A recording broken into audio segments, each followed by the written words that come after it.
Good morning +1 class. बेटा previous topic ਆਪਾਂ ਪੜਿਆ ਸੀ फ्रिक्शन नैसेसरी लेवल कि फ्रिक्शन ਦੇ ਐਡਵਾਂਟੇਜ ਵੀ ਨੇ ਤੇ ਡਿਸਐਡਵਾਂਟੇਜ ਵੀ ਨੇ। ਬਟ ਬੇਟਾ ਜੇ ਦੇਖੋ फ्रिक्शन ਜ਼ਿਆਦਾ ਹੋਊਗਾ ਤਾਂ ਲਾਸ ਆਫ એનર્ਜੀ ਜ਼ਿਆਦਾ ਹੋਊਗਾ ਨਾ, ਤੇ ਆਪਾਂ ਨੂੰ ਜ਼ਿਆਦਾ ਵਰਕ ਕਰਨਾ ਪਊਗਾ। ਆਪਣੇ ਲਾਸ ਆਫ એનર્ਜੀ ਦਾ ਹੋਣ ਦਾ ਮਤਲਬ ਕੀ ਹੈ, ਸਪੋਜ਼ ਕਰੋ ਆਪਾਂ ਕਿਸੇ ਆਬਜੈਕਟ ਨੂੰ ਮੂਵ ਕਰਾਉਣਾ ਬਟ ਉਹ 'ਚ फ्रिक्शन ਬਹੁਤ ਜ਼ਿਆਦਾ ਹੈ ਨਾ, ਤਾਂ ਆਪਾਂ ਨੂੰ ਉਸ फ्रिक्शन ਨੂੰ ਓਵਰਕਮ ਕਰਨ ਲਈ ਬਹੁਤ ਜ਼ਿਆਦਾ ਫੋਰਸ ਲਾਉਣੀ ਪਊਗੀ। ਇਹਦਾ ਮਤਲਬ फ्रिक्शन ਹੋਣੀ ਵੀ ਚਾਹੀਦੀ ਹੈ ਬਟ ਕਿਸੇ ਲਿਮਟਡ ਅਮਾਊਂਟ ਤੱਕ ਨਾ। ਤਾਂ ਆਪਾਂ ਨੈਕਸਟ ਟੌਪਿਕ ਬੇਟਾ ਆਪਣਾ ਮੈਥਡ ਆਫ ਚੇਂਜਿੰਗ फ्रिक्शन ਨੂੰ ਆਪਾਂ ਚੇਂਜ ਕਰ ਸਕਦੇ ਹਾਂ। फ्रिक्शन ਜੇ ਜ਼ਿਆਦਾ ਹੋਊਗੀ ਤਾਂ ਆਪਾਂ ਘਟਾ ਸਕਦੇ ਹਾਂ, ਜੇ ਘੱਟ ਹੈ ਤਾਂ ਬਿਲਕੁਲ ਤੁਹਾਨੂੰ ਥੋੜੀ ਜਿਹੀ ਵਧਾ ਵੀ ਸਕਦੇ ਹਾਂ ਨਾ। ਇੱਥੇ ਆਪਾਂ ਕੁਝ ਮੈਥਡ ਪੜਾਂਗੇ फ्रिक्शन ਨੂੰ ਚੇਂਜ ਕਰਨ ਦੇ। ਬੇਟਾ ਫਸਟ ਮੈਥਡ ਜਿਹੜਾ ਤੁਹਾਡੇ ਹੈ ਦੈਟ ਇਜ਼ ਬਾਈ ਪੋਲਿਸ਼ਿੰਗ।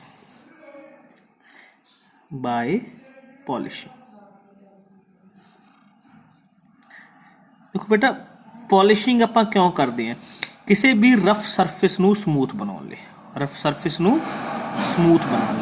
ਕਿਉਂਕਿ ਰਫ ਸਰਫੇਸ ਹੈ ਤਾਂ ਉਹਦੀ ਫ੍ਰਿਕਸ਼ਨ ਬਹੁਤ ਜ਼ਿਆਦਾ ਹੋਏਗੀ ਨਾ। ਜਿਵੇਂ ਆਪਾਂ ਬੂਟ ਦੀ ਗੱਲ ਕਰ ਲਈਏ ਜਾਂ ਆਪਾਂ ਆਪਣੇ ਇੰਟੀਰੀਅਰ ਦੀ ਗੱਲ ਕਰ ਲਈਏ, ਕੋਈ ਮਤਲਬ ਡਾਈਨਿੰਗ ਟੇਬਲ ਹੈ, ਕੋਈ ਚੇਅਰਸ ਨੇ, ਕੁਛ ਵੀ ਗੱਲ ਕਰ ਲਓ ਨਾ, ਜਿੰਨ ਟਾਈਮ ਉਹਦੇ ਉੱਪਰ ਉਹ ਰਫ ਜੇ ਹੋਣਗੇ, ਜੇ ਜਿੰਨ ਟਾਈਮ ਆਪਾਂ ਉਹਦੇ ਉੱਪਰ ਪੋਲਿਸ਼ ਨਹੀਂ ਕਰਾਂਗੇ ਉਹ ਸਮੂਥ ਨਹੀਂ ਬਣਨਗੇ। ਰਫ ਸਰਫੇਸ ਦੀ ਫ੍ਰਿਕਸ਼ਨ ਬਹੁਤ ਜ਼ਿਆਦਾ ਹੁੰਦੀ ਹੈ, हैविंग हाई फ्रिक्शन है ना। तो जे हाई फ्रिक्शन होएगी तो rough surface loss of energy भी ज्यादा करूगा है ना। दैट मीनस लॉस ऑफ एनर्जी ने घटाने लिए अपन की करना, सरफेस समूथ बनाना पएगा। तो आप की कर लांगे उन्होंने पॉलिशिंग करके सरफेस ਨੂੰ ਸਮੂਥ ਬਣਾ ਸਕਦੇ हैं। मतलब ਉਹਦੀ फ्रिक्शन की हो जाएगी, रिड्यूस हो जाएगी बाय पॉलिशिंग। सरफेस फ्रिक्शन की हो जाए सरफेस ਦੀ रिड्यूस। जे आप हाँ ज़्यादा पॉलिशिंग कर दिए तो सरफेस थोड़ा कोल एक्स्ट्रा समूथ बन जाता, उसकी फ्रिक्शन बिल्कुल ही निगलैक्ट हो जाए, जीरो हो जाए ना, फिर ਆਪਾਂ ਨੂੰ फिर भी दिक्कत है। जे फ्रिक्शन ही है नहीं तो आप ਉਹਦੇ ਉੱਪਰ ਚੱਲਣਾ भी पॉसिबल नहीं है ना। कहने का मतलब फ्रिक्शन किसी हद तक होनी भी चाहिए है, तो बाय पॉलिशिंग आप फ्रिक्शन ਨੂੰ ਕੀ कर सकते हैं, घटा सकते हैं बाय पॉलिशिंग। सैकेंड ਜਿਹੜਾ मैथड है बेटा बाय लुब्रिकेशन, ਜਾਂ लुब्रिकेशन। देखो लुब्रिकेंट का मतलब ਹੁੰਦਾ ग्रीस, ऑयलिंग करनी किसी ऑब्जेक्ट की। फॉर एग्जाम्पल आप मशीन घरे कोई भी अपनी मम्मा लगा लो ਜਾਂ कोई भी मशीन यूज़ करते हैं, सिलाई मशीन की गल कर लो ना, जे आप उस लगातार साइकिल की गल कर लो है ना, लगातार आप यूज़ करी चलांगे। जिवें साइकिल की गल कर, साइकिल की चेन होंगी है, जे लगातार उन्होंने यूज़ करी चलांगे बिना लुब्रिकेंट किए, बिना ग्रीस किए ਜਾਂ बिना ऑयलिंग किए, वो करकट की आवाज़ देना शुरू कर देंगे। फिर ਆਪਾਂ ਨੂੰ ਉਹਨੂੰ ਥੋੜਾ ਜਿਹਾ ਗਰੀਸ ਦਿਵਾਉਣਾ ਪੈਂਦਾ ਜਾਂ ਉਹਨੂੰ ਆਇਲਿੰਗ ਕਰਨੀ ਪੈਂਦੀ ਤਾਂ ਕਿ ਉਹਦੇ ਜਿਹੜੇ ਪਾਰਟਸ ਨੇ, ਮਸ਼ੀਨਰੀ ਪਾਰਟਸ ਨੇ, ਉਹਨਾਂ ਦੇ ਵਿੱਚ ਜਿਹੜੀ ਫ੍ਰਿਕਸ਼ਨ ਆ ਉਹ ਘਟ ਜੇ, ਤੇ ਜਿਹੜੀ ਮਤਲਬ ਆਪਣਾ ਮਸ਼ੀਨਰੀ ਉਹਦੀ ਆਵਾਜ਼ ਕੀ ਹੈ ਚੇਂਜ ਹੋ ਜੇ, ਜਾਂ ਆਵਾਜ਼ ਕੀ ਹੈ ਘਟ ਜੇ। ਜੇਕਰ ਕੋਈ ਜਿੰਨਾ ਆਵਾਜ਼ ਹੋਊਗਾ ਉਹਨਾਂ ਲਾਸ ਆਫ ਐਨਰਜੀ ਜ਼ਿਆਦਾ ਹੋਊਗਾ ਨਾ। ਆਪਸ ਵਿੱਚ ਜਿਹੜੇ ਪਾਰਟਸ ਨੇ ਆਪਸ ਵਿੱਚ ਟਕਰਾਉਣਗੇ ਤੇ ਟੀਅਰ ਐਂਡ ਵੀਅਰ ਮੋਸ਼ਨ ਵੀ ਕਾਜ਼ ਕਰੂ। ਪੜਿਆ ਸੀ ਟੀਅਰ ਐਂਡ ਵੀਅਰ ਦਾ ਮਤਲਬ ਕੀ ਹੁੰਦਾ, ਜਦੋਂ ਦੋ ਜਾਂ ਦੋ ਤੋਂ ਜ਼ਿਆਦਾ ਮਸ਼ੀਨਰੀ ਪਾਰਟ ਆਪਸ ਵਿੱਚ ਟਕਰਾਉਂਦੇ ਨੇ ਤਾਂ ਕੁਛ ਨਾ ਕੁਛ ਟੁੱਟ ਭੱਜ ਹੁੰਦੀ ਰਹਿੰਦੀ ਹੈ, ਉਹ ਵੀ ਰਿਡਿਊਸ ਹੋ ਜਾਂਦੀ ਹੈ। ਤਾਂ ਲੁਬਰੀਕੈਂਟ ਕਰਕੇ ਵੀ ਆਪਾਂ ਕੀ ਹੈ बाय ऑयलिंग, लुब्रिकेंट की कुछ है ऑयलिंग और बाय ग्रीसिंग। ऑयलिंग कर दो, ग्रीसिंग कर दो है ना। ਇਹਦਾ बेटा फंक्शन ਉਹੀ है। देखो मान लो कोई सरफेस है, ਆਪਾਂ कह ਲਈਏ ਉਹ इरेगुलर है ना, ਉਹ मतलब ਲੁਬਰੀਕੈਂਟ ਨਹੀਂ ਕੀਤਾ ਹੋਇਆ, ਜਦੋਂ ਆਪਾਂ ਉਹਦੇ ਉੱਪਰ ਲੁਬਰੀਕੈਂਟ ਲਗਾ ਦਿੰਦੇ ਆ ਜਾਂ ਆਇਲਿੰਗ ਕਰ ਦਿੰਦੇ ਤਾਂ ਜਿਹੜੀ ਇਰੈਗੂਲਰਿਟੀਜ਼ ਨੇ ਬੇਟਾ ਇਹ ਫਿਲ ਹੋ ਜਾਂਦੀਆਂ। ਸਰਫੇਸ ਰਫ ਤੋਂ ਕੀ ਬਣ ਜਾਂਦਾ, ਤੁਹਾਡੇ ਕੋਲ ਸਮੂਥ ਬਣ ਜਾਂਦਾ है ना। मतलब पहला सरफेस रफ सीगा, बाद की बन गया सरफेस समूथ बन गया, जिहदे करके ਉਹਦੀ इरेगुलरिटीज़ ने बेटा खत्म हो जाती है। तो ਤਾਂ ਵੀ ਆਪਾਂ ਕੀ ਹੈ लुब्रिकेंट मैथड है ਜਿਹੜਾ यूज़ करते हैं to reduce the friction. Third method है by proper selection of material, by proper selection of material.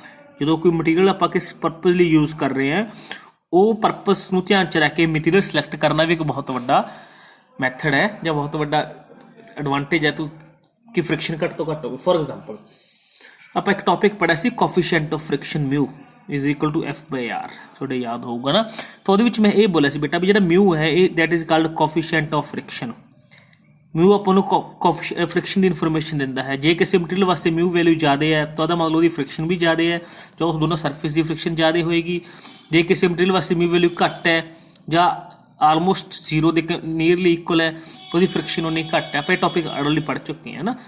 ਤਾਂ ਜਦੋਂ ਵੀ ਕੋਈ ਆਪਾਂ ਮਟੀਰੀਅਲ ਬਣਾਉਣਾ ਹੈ ਤਾਂ ਉਹ ਮਟੀਰੀਅਲ ਇਸ ਹਿਸਾਬ ਨਾਲ ਸਿਲੈਕਟ ਕਰਾਂਗੇ ਉਹਦੀ ਜਿਹੜੀ μ value it should be small. μ value ਕੀ ਹੋਣੀ ਚਾਹੀਦੀ ਹੈ, ਘੱਟ ਤੋਂ ਘੱਟ ਹੋਣੀ ਚਾਹੀਦੀ ਹੈ ਨਾ। ਜਿਵੇਂ ਫੋਰ ਐਗਜ਼ਾਮਪਲ ਮੈਂ ਇੱਕ ਐਗਜ਼ਾਮਪਲ ਪਹਿਲਾਂ ਵੀ ਦੇ ਚੁੱਕੇ ਹਾਂ ਕਿ ਜਿਹੜੇ ਟਾਇਰ ਨੇ they are made up of rubber not of steel. Tyre ਕਾਹਦੇ ਬਣਦੇ ਆ, ਰਬੜ ਦੇ ਬਣਦੇ ਆ, स्टील दे नहीं बनते है ना, क्यों? क्योंकि जो कोफिशिएंट ऑफ फ्रिक्शन है बिटवीन रोड एंड रबड़, it should be small as comparison to between rod and steel. That's why we used rubber as a material to making tires, not of a steel, है ना। तो इस तरह proper material की selection करना भी एक बहुत वधिया एडवांटेज है कि जिहदे नाल आपां फ्रिक्शन इस तरह मटेरियल सिलेक्ट करिए ताकि जिहदी फ्रिक्शन की होवे घट तो घट होवे। नैक्सट है बेटा बाय स्ट्रीमलिंग।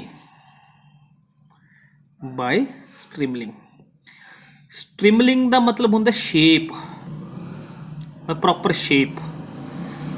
मेनली जिहड़ा ये फ्रिक्शन है ये मेनली एयर की फ्रिक्शन वास्ते यूज करते हैं, एयर कह लो या फ्लूइड कह लो। मेनली एक टॉपिक इत्थे यूज होंदा है प्रोड्यूस द एयर फ्रिक्शन और फ्लूइड फ्रिक्शन। देखो बेटा किवें ਇਹਦੇ ਵਿੱਚ ਆਪਾਂ ਮਟੀਰੀਅਲ ਜਿਹਦਾ ਵੀ, ਜਿਵੇਂ ਫੋਰ ਐਗਜ਼ਾਮਪਲ ਆਪਾਂ 에어ਪਲੇਨ ਦੀ ਗੱਲ ਕਰ ਲਈਏ ਹੈ ਨਾ, ਆਪਾਂ ਸ਼ਿਪ ਦੀ ਗੱਲ ਕਰ ਲਈਏ, ਜਿਹੜੀ ਉਹਦੀ ਸ਼ੇਪ ਹੈ ਫਰੰਟ ਦੇ ਉੱਪਰ ਐ ਬਣਾਈ ਜਾਂਦੀ ਹੈ ਨਾ ਸ਼ਿਪ ਦੀ, ਤਾਂ ਕਿ ਜਿਹੜਾ ਲਿਕੁਇਡ ਹੈ ਵਾਟਰ ਹੈ ਉਹਦੇ ਜਿਹੜੇ ਉਹ ਡਰੈਗ, ਉਹ ਜਿਹੜਾ ਫ੍ਰਿਕਸ਼ਨ ਕਾਜ਼ ਕਰ ਰਹੇ ਆ ਨਾ ਲਿਕੁਇਡ, ਉਹਨੂੰ ਇੱਕ ਜਦ ਤੋਂ ਜਦ ਦੇਖੋ ਏਰੀਆ ਦਾ ਘੱਟ ਟੱਚ ਕਰੇਗਾ ਹੈ ਨਾ। ਆਪਾਂ ਨੂੰ ਪਤਾ pressure is equal to force per unit area, area ਦਾ ਘੱਟ ਟੱਚ ਕਰਦਾ, ਪ੍ਰੈਸ਼ਰ ਬਹੁਤ ਜ਼ਿਆਦਾ ਲਗਾ ਰਿਹਾ ਲਿਕੁਇਡ ਸਰਫੇਸ ਤੇ ਹੈ ਨਾ। ਦੈਟ ਮੀਨਸ ਐਵੇਂ 에어ਪਲੇਨ ਹੈ ਉਹਦਾ ਜਿਹੜਾ ਫਰੰਟ ਹੈ ਉਹ ਵੀ ਅੱਗੋਂ ਤਿੱਖਾ ਜਿਹਾ ਬਣਾਇਆ ਜਾਂਦਾ ਹੈ ਨਾ, ਤਾਂ ਕਿ ਜਿਹੜਾ ਏਅਰ ਦਾ ਫ੍ਰਿਕਸ਼ਨ ਹੈ, ਏਅਰ ਦਾ ਜਿਹੜਾ ਇਫੈਕਟ ਪੈਂਦਾ ਹੈ, ਜੇ ਕੋਈ ਜਿੰਨਾ ਸਰਫੇਸ ਜ਼ਿਆਦਾ ਹੋਏਗਾ ਨਾ, ਜਿੰਨਾ ਸਰਫੇਸ ਜ਼ਿਆਦਾ ਹੋਏਗਾ 에어ਪਲੇਨ ਦਾ ਕਹਿ ਲਓ, ਸ਼ਿਪ ਦਾ ਕਹਿ ਲਓ ਫਰੰਟ ਤੋਂ, ਉਹਨਾਂ ਉਹਨੂੰ ਏਅਰ ਜ਼ਿਆਦਾ ਬੈਕਵਰਡ ਵੱਲ ਲੈ ਕੇ ਜਾਏਗੀ ਜੇ ਏਅਰ ਦਾ ਮੋਸ਼ਨ ਅਪੋਜ਼ਿਟ ਹੈ ਪਲੇਨ ਦੇ ਜਾਂ ਸ਼ਿਪ ਦੇ ਨਾ। ਬਟ ਜਿੰਨਾ ਜੇ ਆਪਾਂ ਇਹਦਾ ਸਰਫੇਸ ਇਸ ਤਰ੍ਹਾਂ ਬਣਾ ਲਾਂਗੇ ਕਰਵ ਜਾਂ ਨੁਕੀਲਾ ਜਾਣਾ, ਤਾਂ ਏਅਰ ਦਾ ਜਿਹੜਾ ਇਫੈਕਟ ਹੈ ਬਹੁਤ ਘੱਟ ਤੋਂ ਘੱਟ ਪਏਗਾ। ਮਤਲਬ ਸ਼ੇਪ ਚੇਂਜ ਕਰਕੇ ਵੀ, ਪ੍ਰੋਪਰ ਸ਼ੇਪ ਦੇ ਕੇ ਵੀ ਆਪਾਂ ਫ੍ਰਿਕਸ਼ਨ ਨੂੰ ਕੀ ਹੈ, ਫਲੂਇਡ ਦੀ ਫ੍ਰਿਕਸ਼ਨ ਨੂੰ, ਚਾਹੇ ਉਹ ਏਅਰ ਦੀ ਫ੍ਰਿਕਸ਼ਨ ਹੈ ਚਾਹੇ ਉਹ ਲਿਕੁਇਡ ਦੀ ਫ੍ਰਿਕਸ਼ਨ, ਉਹਨੂੰ ਵੀ ਕੀ ਕਰ ਸਕਦੇ ਆਪਾਂ, ਰਿਡਿਊਸ ਕਰ ਸਕਦੇ ਹਾਂ। ਨੈਕਸਟ ਬੇਟਾ ਇਹਦੇ ਵਿੱਚ ਹੈ ਬਾਈ ਯੂਜ਼ਿੰਗ ਬਾਲ ਬੈਰਿੰਗਸ। 5th point ਹੈ ਤੁਹਾਡੇ ਕੋਲ, ਬਾਈ ਯੂਜ਼ਿੰਗ ਬਾਲ ਬੇਰਿੰਗ, ਨੂੰ ਪੰਜਾਬੀ ਚ ਆਪਾਂ ਬਾਲ ਬੈਰਿੰਗ ਕਹਿ ਦਿੰਦੇ ਆ, ਠੀਕ ਹੈ ਬੇਟਾ। ਇਹ ਦੇਖੋ ਕੀ ਹੁੰਦਾ, ਇਹਦਾ ਇਸ ਤਰ੍ਹਾਂ ਦੀ ਕੋਈ ਅਰੇਂਜਮੈਂਟ ਹੁੰਦੀ ਹੈ, ਇਸ ਤਰ੍ਹਾਂ ਇਨ ਬਿਟਵੀਨ ਕੁਝ ਸਰਕੂਲਰ ਜਿਹੇ ਪਾਏ ਹੁੰਦੇ ਨੇ, ਆਪਾਂ ਗੋਲੀਆਂ ਕਹਿ ਦਿੰਦੇ ਆ ਨਾ, ਇੱਥੇ ਲੂਬਰੀਕੈਂਟ ਫਿਲ ਹੁੰਦਾ। ਤਾਂ ਜਦੋਂ ਇਸ ਤਰ੍ਹਾਂ ਦੀ ਅਰੇਂਜਮੈਂਟ ਦੀ ਗੱਲ ਕਰਦੇ ਆ, ਜਦੋਂ ਇਹ ਚੀਜ਼ ਇਹ ਟਾਇਰ ਦੇ ਵਿੱਚ ਮੋਸਟਲੀ ਹੁੰਦਾ, ਜਦੋਂ ਬੋਡੀ ਰੋਟੇਟ ਕਰਦੀ ਹੈ ਨਾ, ਤੁਹਾਡੇ ਕੋਲ ਆਹ ਚੀਜ਼ ਵੀ ਰੋਟੇਟ ਕਰਦੀ ਹੈ। ਤਾਂ ਰੋਟੇਸ਼ਨ ਹੋਣ ਦੇ ਜੇ ਇੱਥੇ ਆ ਬੈਲ ਬੈਰਿੰਗ ਨਾ ਹੋਣ ਜਾਂ ਇਹਦੇ ਗਰੀਸਿੰਗ ਨਾ ਹੋਵੇ, ਟਾਇਰ ਦਾ ਮੋਸ਼ਨ ਕੀ ਹੋ ਜਾਵੇ, ਬਹੁਤ ਸਲੋ ਹੋਵੇ। ਸਲੋ ਤਾਂ ਹੁੰਦਾ ਜੇ ਤੁਹਾਡੀ ਫ੍ਰਿਕਸ਼ਨ ਜ਼ਿਆਦਾ ਹੁੰਦੀ ਹੈ ਨਾ। ਸਲੋ ਕਦੋਂ ਹੁੰਦਾ, ਜਦੋਂ ਫ੍ਰਿਕਸ਼ਨ ਕੀ ਹੁੰਦੀ ਹੈ, ਫ੍ਰਿਕਸ਼ਨ ਕੀ ਹੁੰਦੀ ਹੈ ਜ਼ਿਆਦਾ। ਤਾਂ ਇਹ ਵੀ ਮੇਨਲੀ ਬਾਈਸਾਈਕਲ ਦੇ ਜਿਹੜੇ ਟਾਇਰ ਨੇ ਉਹਨਾਂ ਵਿੱਚ ਯੂਜ਼ ਕਰਦੇ ਆ ਟੂ ਰਿਡਿਊਸ ਦਾ, ਠੀਕ ਹੈ। ਇਹ ਬੇਟਾ ਕੁਝ ਕੁ ਮੈਥਡ ਸੀਗੇ ਫ੍ਰਿਕਸ਼ਨ ਨੂੰ ਕੀ ਕਰਨ ਵਾਸਤੇ, ਘਟਾਉਣ ਵਾਸਤੇ। ਨੈਕਸਟ ਬੇਟਾ ਟੌਪਿਕ ਹੈ ਉਹ ਆਪਣੇ ਕੋਲ ਹੈ uniform circular motion. Uniform circular motion, ਇਹਦੇ ਬਾਰੇ ਥੋੜਾ ਜਿਹਾ ਪੜਾਂਗੇ। यूनिफॉर्म सर्कुलर मोशन की होंगे बेटा, यूनिफॉर्म वर्ड का मतलब होंगे सेम, सर्कुलर का मतलब पता ही है ना, कोई बॉडी को सर्कुलर पाथ कवर कर रही हो। In this type of motion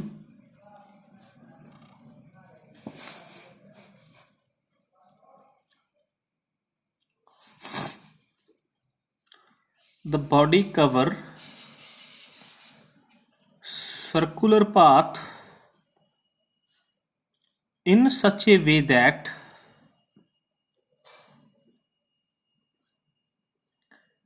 it will cover equal displacement in equal time।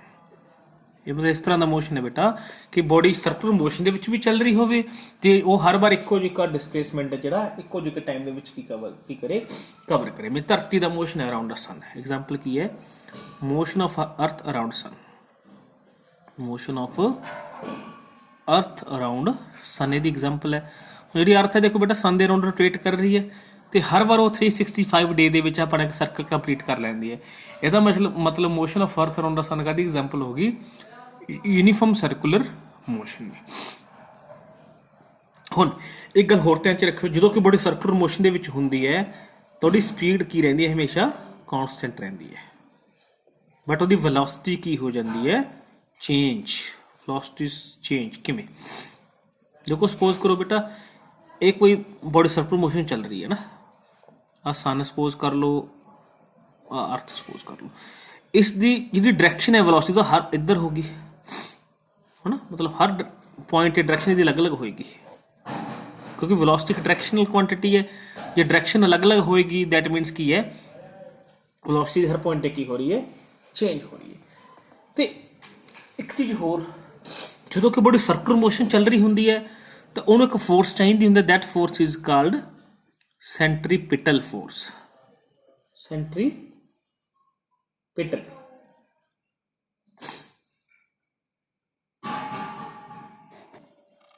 ਠੀਕ ਹੈ ਸੈਂਟਰੀਪੀਟਲ ਸੈਂਟਰੀ ਦਾ ਮਤਲਬ ਹੈ ਸੈਂਟਰ ਪਿਟਲ ਦਾ ਮਤਲਬ ਟੁਵਾਰਡਸ ਇਹ ਉਹ ਫੋਰਸ ਹੈ ਜਿਹੜੀ ਕਿੱਧਰ ਲੱਗਦੀ ਹੈ ਟੁਵਾਰਡਸ ਦਾ ਸੈਂਟਰ ਲੱਗਦੀ ਜਦੋਂ ਕਿ ਬੋਡੀ ਸਰਕੂਲਰ ਮੋਸ਼ਨ ਦੇ ਵਿੱਚ ਚੱਲ ਰਹੀ ਹੈ ਤਾਂ ਬੇਟਾ ਦੋ ਫੋਰਸਸ ਕੰਮ ਕਰਦੀਆਂ ਇੱਕ ਤਾਂ ਸੈਂਟਰੀਪੀਟਲ ਇੱਕ ਸੈਂਟਰੀਫਿਊਗਲ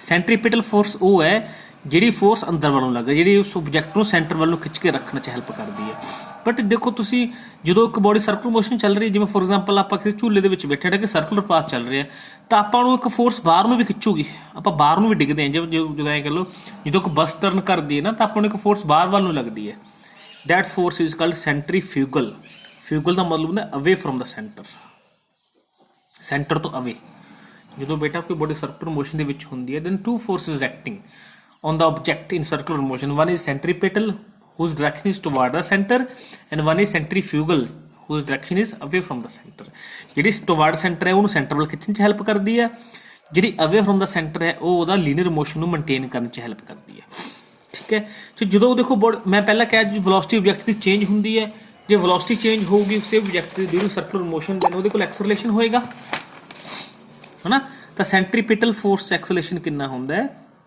A is equal to v square by r ਇਹ ਆਪਾਂ ਡਰਾਈਵ ਕਰਾਂਗੇ ਫਰਦਰ ਅੱਗੇ ਕਿਸ ਟੌਪਿਕ ਆਏਗਾ ਠੀਕ ਹੈ ਜੀ ਹੁਣ ਆਪਾਂ ਨੂੰ ਪਤਾ ਹੈ v ਪੜ ਚੁੱਕੇ ਹਾਂ v ਬਰਾਬਰ ਓਮੇਗਾ r ਹੁੰਦਾ ਹੈ ਸਰਕੂਲਰ ਮੋਸ਼ਨ ਦੇ ਵਿੱਚ ਤੇ ਇੱਥੇ v ਦੀ ਵੈਲਿਊ ਪੁੱਟ ਕਰ ਦਿਓ ਟੋਟਲ ਇਹ ਕਾਹਦੇ ਬਰਾਬਰ ਬਣ ਜਾਏਗਾ omega square r square over r ਇੱਕ ਕਰ ਲਿਆ ਹਰ ਤੁਹਾਡੇ ਕੋਲ ਕਿੰਨਾ ਬਣ ਗਿਆ r ਓਮੇਗਾ ਸਕੁਅਰ ਹੁਣ ਬੇਟਾ ਫੋਰਸ ਦਾ ਫਾਰਮੂਲਾ ਆਪਾਂ ਨੂੰ ਪਤਾ ਹੈ f is equal to ma ਹੁੰਦਾ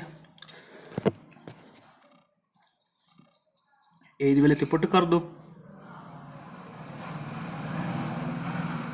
और सेंट्रीपेटल का फॉर्मूला की बन गया m omega square by r that is denoted by fc बेटा सेंट्रीपेटल होवे चाहे सेंट्रीफ्यूगल होवे फॉर्मूला दोनों का सेम है क्योंकि दोनों इक्वल ते की ने अपोजिट ने सेंट्रीपेटल एंड सेंट्रीफ्यूगल दोनों इक्वल होंगे ते मतलब इट ओबे न्यूटन थर्ड लॉ ठीक है this is a centripetal force and centrifugal force ਐਸੇ ਫੋਰਸ ਦੇ ਬੇਟੇ ਇੱਕ ਦੋ ਐਗਜ਼ਾਮਪਲਸ ਨੇ ਬਹੁਤ ਇੰਪੋਰਟੈਂਟ ਐਗਜ਼ਾਮਪਲ ਨੇ ਜਿਹੜੇ ਆਪਾਂ ਡੇਲੀ ਲਾਈਫ ਦੇ ਵਿੱਚ ਬਹੁਤ ਆਬਜ਼ਰਵ ਕਰਦੇ ਆ ਫਸਟ ਐਗਜ਼ਾਮਪਲ ਹੈ ਇਸ ਚੀਜ਼ ਦੀ rounding of a level curve road rounding of level curve road ਮਤਲਬ ਕੀ ਹੈ ਜਦੋਂ ਇੱਕ ਲੈਵਲ ਦਾ ਮਤਲਬ ਇੱਕੋ ਲੈਵਲ ਦੀ ਰੋਡ ਸੜਕ ਦੇ ਉੱਪਰ ਆਪਾਂ ਟਰਨ ਕਰਦੇ ਆ then what will happen what is the friction force what is the centripetal force ਇਸ ਚੀਜ਼ ਗੱਲ ਕਰਨੀ ਠੀਕ ਹੈ let us suppose ਬੇਟਾ ਇੱਕ ਸੜਕ ਬਣਾ ਲਈ ਆਪਾਂ ਨੇ having some turn in the road and one car is moving let us suppose this is car ठीक है this is the surface and the weight of a car will acting vertically downward ਆਪਾਂ ਨੂੰ ਪਤਾ ਹੈ weight ਹਮੇਸ਼ਾ ਕਾਰ ਦਾ downward ਲੱਗੂਗਾ reaction r ਕਿੱਧਰ ਲੱਗੇਗਾ ਇਹਦਾ अपवर्ड लगेगा डायरेक्शन आर अपवर्ड लिख लो ठीक है तो जेड़ा फ्रिक्शन फोर्स है वो इधर लगेगा ना बैकवर्ड दिखावांगे फ्रिक्शन फोर्स तो जेड़ा ये फ्रिक्शन फोर्स है बेटा that will provide necessary centripetal force ठीक है to take the body circular motion ਜਿਹੜੀ ਇਹ ਫ੍ਰਿਕਸ਼ਨ ਫੋਰਸ ਹੈ ਇਹੀ ਬੋਡੀ ਨੂੰ ਕਾਹਦੇ ਵਿੱਚ ਲਈ ਹੈਲਪ ਕਰਦੀ ਹੈ ਬੋਡੀ ਨੂੰ ਸਰਕੂਲਰ ਮੋਸ਼ਨ ਦੇ ਵਿੱਚ ਹੈਲਪ ਕਮਾਉਣ 'ਚ ਤਾਂ ਬੇਟਾ ਇਸ ਕਾਰ ਤੇ ਤਿੰਨ ਫੋਰਸਸ ਲੱਗ ਰਹੀਆਂ ਦੇਖ ਇੱਕ ਤਾਂ mg ਐਕਟਿੰਗ ਵਰਟੀਕਲੀ ਡਾਊਨਵਰਡ दूसरी फोर्स बेटा लग रही है नॉर्मल दूसरी फोर्स किहड़ी लग रही है नॉर्मल रिएक्शन जिहड़ी कि लग रही है अपवर्ड। तीसरी फोर्स बेटा लग रही है तुहाडे कोल फ्रिक्शन फोर्स। तीन फोर्स लग रही ने तिना की डायरेक्शन मैं मैंशन कर रखी है। एम जी डाउनवर्ड लग रहा है, फ्रिक्शन अपवर्ड लग रही है, तो फ्रिक्शन सॉरी आर अपवर्ड लग रही है, तो फ्रिक्शन किधर लग रही है along the surface of rod ਜਾਂ ਕਿ toward the centre of turn ਇਧਰ ਨੂੰ ਹੈ ਨਾ। ਤਾਂ ਇੱਥੋਂ ਮੈਂ ਇਹ ਪਤਾ ਆਪਾਂ ਨੂੰ ਪਤਾ ਨਿਊਟਨ ਥਰਡ ਲਾ ਅਕੋਰਡਿੰਗ ਜਿਹੜਾ ਆਰ ਹੈ ਬਰਾਬਰ ਐਮ ਜੀ ਹੋਊਗਾ ਹੈ ਨਾ, ਇਕੁਅਲ ਦੇ ਆਪੋਜ਼ਿਟ ਹੁੰਦੇ ਨੇ। ਹੁਣ ਦੇਖੋ ਇੱਧਰ ਫ੍ਰਿਕਸ਼ਨ ਹੈ, ਇੱਧਰ ਸੈਂਟਰੀਫਿਊਗਲ ਬਾਹਰ ਨੂੰ ਲੱਗਦੀ ਹੈ ਨਾ। ਸੈਂਟਰੀਫਿਊਗਲ ਮੈਂ ਕਿਹਾ ਟੁਵਰਡਸ ਅਵੇ ਫਰਮ ਦਾ ਸੈਂਟਰ ਲੱਗਦੀ ਹੈ, ਤਾਂ ਮੈਂ ਇਹ ਲਿਖ ਸਕਦਾ M V square R should equal to friction equal to ला लो, ग्रेटर दैन ला लो, ये ज़्यादा होनी चाहिए है, इक्वल टू ला लो है ना। Here v is the velocity of the car and r is the radius of the path की जो की है रिवॉल्व कर रहे।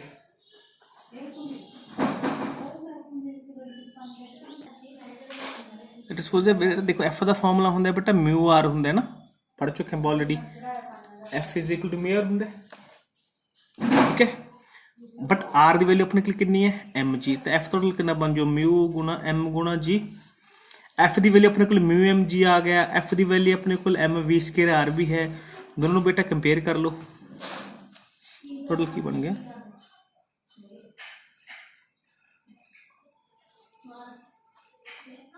एक आप वेलोसिटी फाइंड कर सकते हैं, तो कितना बन गया म्यू आर जी द रो। This is the velocity of the body during any curve road. तो बेटा ये तुहानूं एक चीज़ पता चलती है जिहड़ी वेलोसिटी है किसी भी कर्व रोड ते object the, that will leave the function of path radius. Jinnah radius ज़्यादा होएगा उन्होंने वेलोसिटी भी की है ज़्यादा होएगी। एंड जिहड़ी वेलोसिटी है कर्व सरफेस कर्व रोड ते that will be independent on mass of the body. काते इंडिपेंडेंट है बॉडी दे मास से। किसी फॉर्मूले के किते भी मास की टर्म नहीं आ रही, जी बॉडी मूव कर रही किसी भी कार का मास नहीं आ रहा, दैट मीनस वेलोसिटी ऑफ ऑब्जेक्ट की होंगी है इंडिपेंडेंट होंगी है mass of the body they. Clear है। नैक्सट बेटा बहुत इंपॉर्टेंट टॉपिक करन लगी है banking of rod. Banking of road ਇਹਦਾ बेटा मतलब की है इन हिली एरिया तुसीं नोट किया होगा जो प्रीवियस टॉपिक पढ़े आप लैवल सरफेस की गल की, लैवल रोड इको जिहा सरफेस, बट जो हिली एरिया जाने बेटा तो रोड का जो आउटर एज होंगे वो थोड़ा जिहा उच्चा होंगे edge comparison to inner edge है ना। In hilly areas we observe that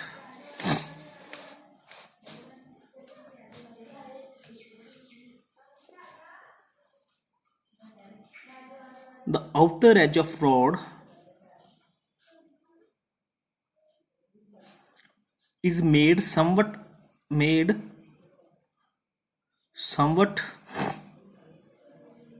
higher than inner edge। जो outer edge होंगे वो inner edge ने के थोड़ा जिहा उच्चा बनाया जाता है। this phenomena is called banking of rod। Outer as का इनर एज के कंपैरिजन थोड़ा जिहा उच्चा बनाना हुण आपां की बोलते हैं बैंकिंग ऑफ रोड। देखो बेटा जो रोड थोड़ी टेढ़ी होएगी ना, जो आप गल करिए जिवें आ थोड़ा इनर एज है, आ थोड़ा आउटर एज है, आ थोड़ा सेम सरफेस है, बट जो आउटर एज है ये थोड़ा जिहा हायर बनाया जाता। आ दिस इज जो आउटर एज है बेटा देखो आ this is inner edge, this is outer edge, outer edge थोड़ा जिहा उच्चा बनाया जाता है edge comparison to inner edge, that is called banked road. ये रॉड की है बैंकड है, बैंकड का मतलब होंगे हायर एज। तो बेटा बैंकिंग बैंकड नाल की फर्क पैंदा ये चीज स्टडी करनी अपन ना। देखो सपोज करो इत्थे कार बना ली अपने पहला मंगू ना, एग्जाम्पल सेम है बट एक लैवल रोड की गल कर ली, अपने बैंकड रोड की गल कर ली, ठीक है। तो कार का वेट वर्टिकली डाउनवर्ड एक्ट कर रहे, this is called angle of sliding और एंगल ऑफ रिपोज। मैं क्या ये एंगल ऑफ फ्रिक्शन के बराबर होंगे ता करके थीटा सपोज कर लिया। रिएक्शन आर है जिहड़ा वो सरफेस के परपेंडिकुलर लगेगा, नाले सरफेस के परपेंडिकुलर आर। या एंगल थीटा बेटा तो भी थीटा बनेगा तुहाडे कोल, this will become R cos theta और this will become R sine theta. Components जोड़ लिया, ठीक है जी। हुण देखो आ एंगल थीटा है, ठीक है, आ एंगल थीटा है तो आ भी तुहाडे कोल थीटा ही बनूगा। आ तो कितना बन जू एफ कॉस थीटा, आ तो कितना बन जू एफ साइन थीटा। मेरे मतलब मैं डायग्राम बना लेंगे क्लियर जी। इस तरह का कुछ बने हुए है। आ तो थीटा है, देखो आ तो इधर तो आर बने हुए नॉर्मल रिएक्शन, आ तो बन जू आर कॉस थीटा, या थीटा बन गया, इधर तो बन जू r sine theta. M g बेटा आ थीटा तो भी थीटा बनूगा, ए एफ है, इधर तो बन जू एफ साइन थीटा, इधर तो बन जू एफ कॉस थीटा। इस तरह की कोई ज्योमेट्री बनेगी तुहाडे कोल बाय रिजॉल्विंग इनटू कंपोनेंट्स, ठीक है। तो बेटा डायग्राम नु क्लीयरली देखो, आप लिखन लगे हैं, ये इक्वेशंस लिखन लगे हैं। फर्स्ट इक्वेशन की बनेगी, देखो आर कॉस थीटा किधर लग रहा है, अपवर्ड लग रहा है, ठीक है। आर कॉस थीटा पहले वर्टिकल कंपोनेंट कर लो, इज इक्वल टू नीचे की लग रहा है, एक तो वेट लग रहा है, एक तो लग रहा है एम एफ साइन थीटा। एक इक्वेशन नंबर 1 मान लो। हुण बेटा हॉरिजॉन्टल चेक करो, इधर की लग रहा है आर साइन थीटा, होर की लग रहा है f cos theta, opposite side की लगेगा बेटा सेंट्रीफ्यूगल फोर्स या सेंट्रीपिटल फोर्स एफ का फॉर्मूला की होंगे further m we square by r. आप बेटा ने वी कढ़ना है भी during some changing in angle theta between the two edges of the rod, then what will be the change in v, v च की चेंज आऊगा। प्रीवियस फॉर्मूला आप पढ़ चुके हैं, रूट म्यू आर जी होंगे, इत्थे की फॉर्मूला बनेगा। इनू बेटा कर लो रीअरेंज अपने अकॉर्डिंग। आपको पता है एफ बराबर म्यू आर होंगे, तो बुक च एस लिखा हुआ स्टैटिक फ्रिक्शन की गल हो रही है, नहीं एस लिखना तो no problem, F is equal to mu R put कर दो, पर आर रखो, आर कॉस थीटा बराबर M G plus mu R sine theta in 3 R sine theta बराबर sorry plus mu R cos theta बराबर M we square by R, question number 4, ठीक है जी।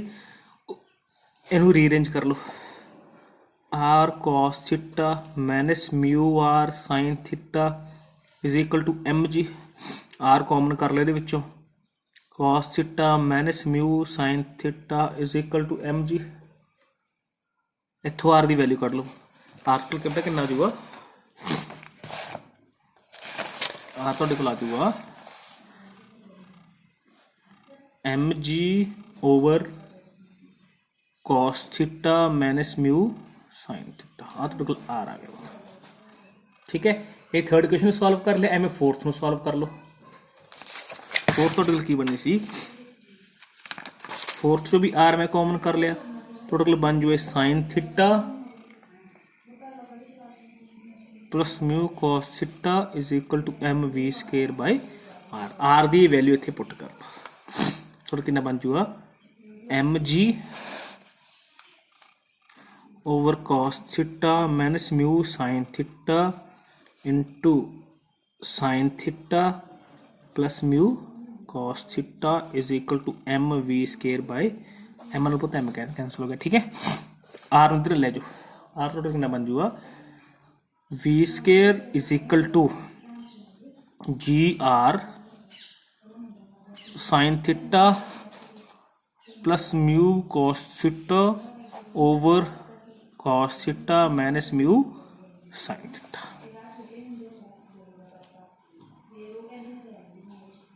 उपरों cos theta common कर लो, नहीं divide nominator denominator दोनों cos theta divide कर लो, जिवें मर्जी कर लो। जो कॉस नाल डिवाइड किया पुत ये बन गया टैन थीटा, ये बन गया म्यू, ये बन गया 1, ये बन गया म्यू टैन थीटा।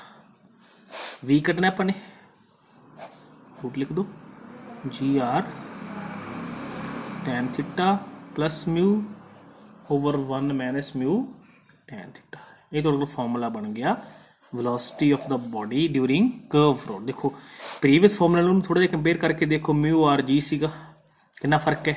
ਉੱਥੇ ਮਿਊ ਸੀਗਾ, ਇੱਥੇ ਮਿਊ ਦੀ ਜਗ੍ਹਾ ਤੇ ਕਿੰਨਾ ਆ ਗਿਆ, ਟੈਨ ਥੀਟਾ। ਟੈਨ ਥੀਟਾ ਪਤਾ ਕੀ ਹੁੰਦਾ, ਸਲੋਪ ਹੁੰਦਾ, ਦੱਸ ਚੁੱਕੇ ਆ।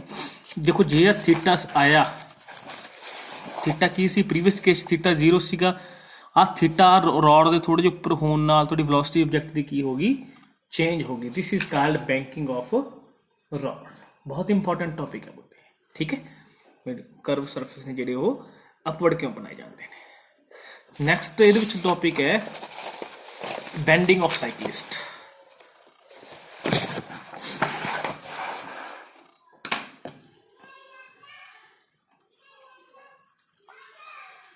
Bending of cyclist.